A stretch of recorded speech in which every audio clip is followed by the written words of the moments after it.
The Great Kapok Tree by Lynn Sherry. Reader's Theater Performance by Room 28.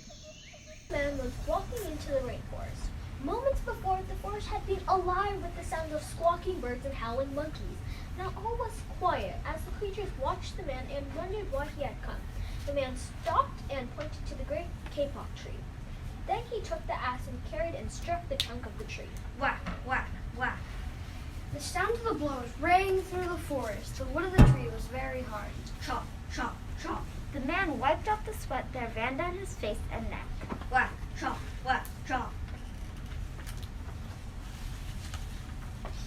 Soon the man grew tired. He sat down to rest at the foot of a great kapok tree.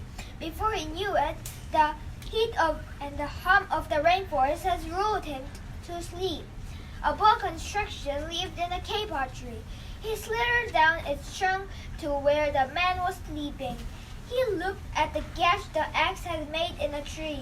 Then the huge snake slid very closely to the man and hissed in his ear. Senor, this tree is a tree of miracles. It is my home, where generations of my ancestors have lived. Do not chop it down. A butterfly flew near the sleeping man's ear. Senor, our home is in this kapok tree. We fly from tree to tree and flower to flower, collecting pollen. In this way, we pollinate the trees and flowers of the rainforest. You see, all the living things depend on one another. A troop of monkeys scampered down from the canopy of the kapok tree. They chattered to the sleeping man. Senor, we have seen the ways of man. You chop down one tree, then come back for another and another. The roots of these great trees will wither and die, and there will be nothing else to hold the earth in place. When the heavy rains come, the soil will be washed away, and the forest will become a desert. Some toucans flew down from the canopy. Senor, you must not cut down this tree. We have flown over the rainforest and seen what happens once you begin to chop down the trees. Many people settle on the land and set fire to clear the undergrowth, and soon the forest disappears. Where once there was life and beauty, only black and smoldering ruins remain.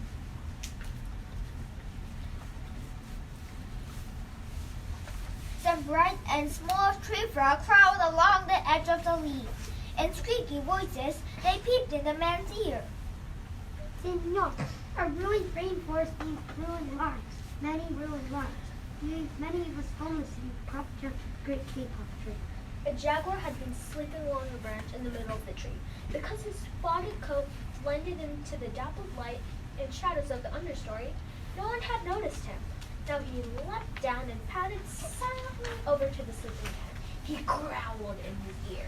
Senor, the kapok tree is home to many birds and animals. If you cut it down, where will I find my dinner?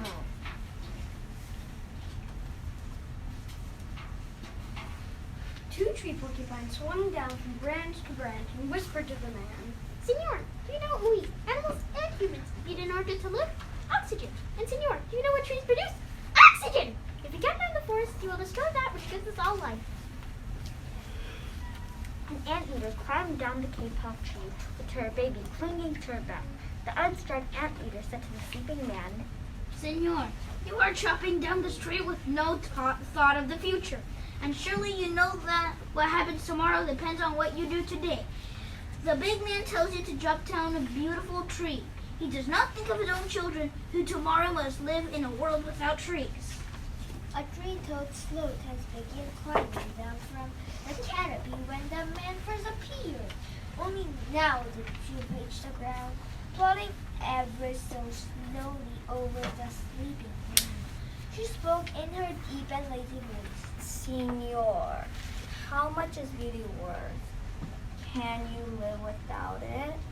If you destroy the beauty of the rainforest, on what would you feast your eyes? A child from the Yanomamo tribe who lived in the rainforest knelt over to the sleeping man. Senor, when you awake, please look upon us with new eyes. The man awoke with a start. Before him stood the rainforest child, and all around him, staring, were the creatures who depended upon the great kapok tree. What wondrous and rare animals they were! The man looked about and saw the sun jewels amidst in the dark green forest. Strange and beautiful plants seemed to dangle in the air, suspended from the great kapok tree.